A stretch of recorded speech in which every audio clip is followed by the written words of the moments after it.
From paid parallel parking to offshore drilling to coyotes to trash, I sit down one-on-one with Isle of Palms Mayor Jimmy Carroll for a special edition of Quintin's Close-Ups. And be sure to download the free Quintin's Close-Ups app in your Apple or Google Play stores. Mayor Carroll, it's so good to see you. Pleasure to meet you. Thank you for coming out here and talking with me. Well, anytime. Welcome to Isle of Palms. Thank you. You know, I love coming to the beach. Well, I tell you what, I mean, this has been my home. Always has been my home. And there's nothing finer than Isle of Palms. I mean, I just love it. That's so good to see you. And you know, you've been mayor here for a couple of months. Going up just over 3 months. We're right at 3 months. Wow. What is it like to be you, Mayor Carroll? It's an eye-opener. And I say eye-opener in that, you know, I thought it was not going to be quite as much work, but it turns out, I'd say half my day is dealing with emails and telephone calls. Right. I mean, people are calling about anything and everything. Parking, traffic, coyotes, the beach, mud rollers. When they were dredging the sand off the beach, mud was coming through the pipes and it was rolling up of sand and turning like snowballs. So just little, you name it, we talk about it. Wow. Let me talk to you about those same issues. Okay. Obviously, this is a big headline right now, and this is from ABCNews4.com. Isle of Palms Committee moves forward with study to create paid parking on Palm Boulevard. So what do you want to see in that study? Okay, so right now, what we've got going on is Charleston is growing, I think, 50 people a day. Right. That's the last number I heard. Every apartment complex, every new development all talks about minutes away from the Isle of Palms. And come summertime, come springtime, it used to be June, July, and August. Right. Now it's just a month ago, we had the beaches full. Right. And so more and more people are coming out here. And the sad part is the residents of Isle of Palms are having to pay for policing. Right. We're having to pay for protecting. If somebody has a heart attack or somebody gets caught in the surf, our fire department has to go out there and provide services. Our trash department has to go out and empty the trash cans on a regular basis. It's costing the residents of Isle of Palms a lot of money. And you talk about trash, and from what I understand, there's some residents still complaining about that as well. Well, you know, trash is just one of those things that's going to be generated, but the Palm Boulevard and the beach trash, you know, it's just, the more people to come, the more that's going to be generated. And, you know, we got to start thinking outside the boxes.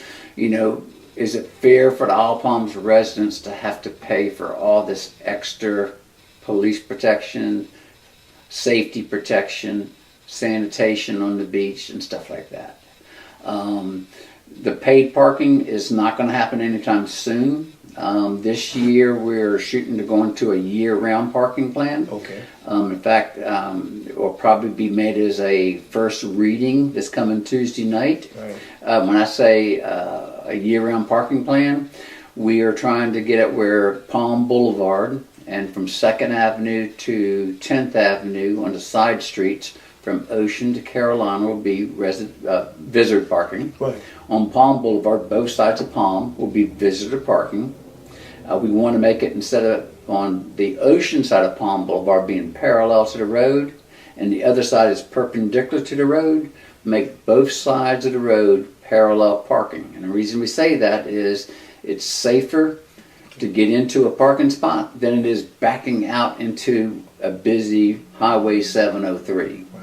So from 21st to 41st parallel parking, and then from 41st to 57th Avenue parking along Palm Boulevard there. The rest of Isle of Palms becomes residential parking only. I was elected by the residents of Isle of Palms, and they are my bosses. When they said, well, Jimmy, you did a good job getting elected, I said, I didn't get elected. Y'all just got a spokesperson. That's my job. Is I'm supposed to represent the residents of Isle of Palms. That's my job. You talk about the residents. Obviously, a big issue right now still is the coyotes. Coyote, I tell you what. I even, in the newspaper this past week, there was an article of Nags Head, North Carolina. Right. And so I called the police chief up there. And we played telephone tag back and forth. We finally talked, I guess, 2 days ago. And we kind of laughed about it, but it's a serious issue. It's everywhere. He was telling me that Virginia Beach, which is kind of like a Myrtle Beach with high rises down to the beach, they've got coyotes. Chicago has coyotes. Wow. Coyotes are very adaptable. But we've got a lot of maritime forests along Palm Boulevard. We've got the golf course along the backside of Isle of Palms. All these areas are heavy vegetated, and so they bed down there at nighttime. And our thing is, I've got a house, and on the backside of Isle of Palms, had a lot of rats back there, so I had cats. And I've been renovating my house, and I had to close my cat door. Within the first week, one was missing. Wow. People are missing lots of pets. We used to have wild rabbits on Isle of Palms. You don't see those anymore. Rats, raccoons, everything, those populations are diminishing. We even have deer out here in Isle of Palms, and they have found dead deer carcasses, baby ones, fawns and stuff. So coyotes are very adaptive, and they'll eat whatever they can get. So we used to have a policy of coexisting on Isle of Palms, and a couple of years ago we decided that we were going to be proactive and try to trap them. For 2 years we tried box trapping. We caught one in 2 years. Wow. About 7 weeks ago, we switched to soft leg traps, and we caught one more. That's not a lot. And then in the newspaper this past week, when we saw NAG said they had caught 17 in a year, I'm going, wow, what are they doing different than we're doing? So I called the chief up there and talked to him. He sent me an email giving me his trapper's number, and they've talked to each other. They said, we would be happy to share with our trapper the information on what works up there and why it's not working down here. Wow, wow. Let me turn to another issue. Okay. And it's a big issue really across coastal South Carolina. Okay. And everyone has said, hey, we don't want to hear. And that is offshore drilling. Where are you in your mind with that? Absolutely against it. I mean, it's the worst thing that could happen to South Carolina. Our coastal is a pristine area. And people don't even think about, there's an onshore aspect of drilling that people don't think about. Okay. Where all those boats go to, where all that pipe goes to. Senator Chip Campson, who has a tour boat company in Charleston, goes, Jimmy, if you go down to New Orleans and those areas and look at the onshore aspect of them, he goes, it's dirty, it's nasty. So onshore, we don't want. Offshore, if there's a disaster. It does happen. We don't want that to happen. Tourism is a major industry for South Carolina.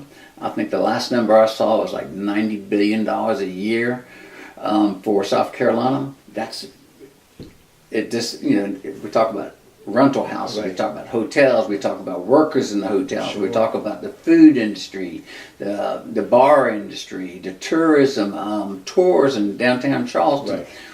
Why would we want to expose that industry that's been so good to South Carolina to having a possible oil spill offshore? We don't need it. And not only the tourism aspect of it, but the environmental aspect of it. Coastal South Carolina is beautiful. We got birds, we got fish, we got crabs, we got shrimp. We just don't want to endanger any of that. Yeah. You're right about that. And let me talk to you about some other issues. Okay. When you think of the city of Isle of Palms, what other issues still play in your mind? Well, the Isle of Palms we're 3 beaches around Charleston are public beaches. Isle of Palms, which is 7 miles long, Sullivan's Island, which is 3 miles long, and Folly Beach, which I'm not quite sure the length, probably 3 to 4 miles. Those are public beaches, and that's it. So you got Charleston growing in leaps and bounds, yet there's only these 3 beaches, and the beaches are not growing. If anything, we're eroding, not growing.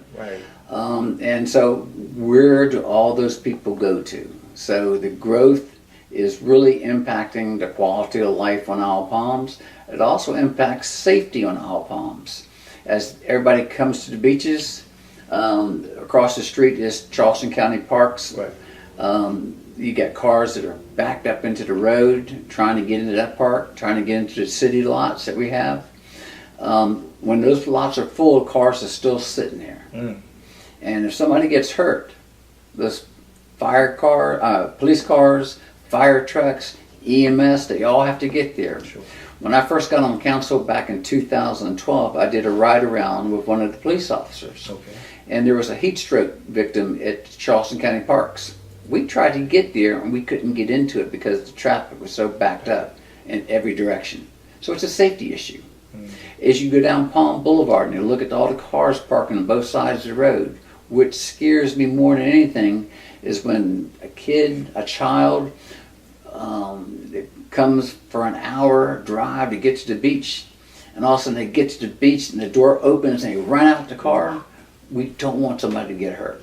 Yeah. So again, there's safety issues that goes along with the parking. Yeah. So traffic, parking, coyotes, right. A budget, trying to live within a budget. We have to only Isle Palms, again, is 7 miles long. Right.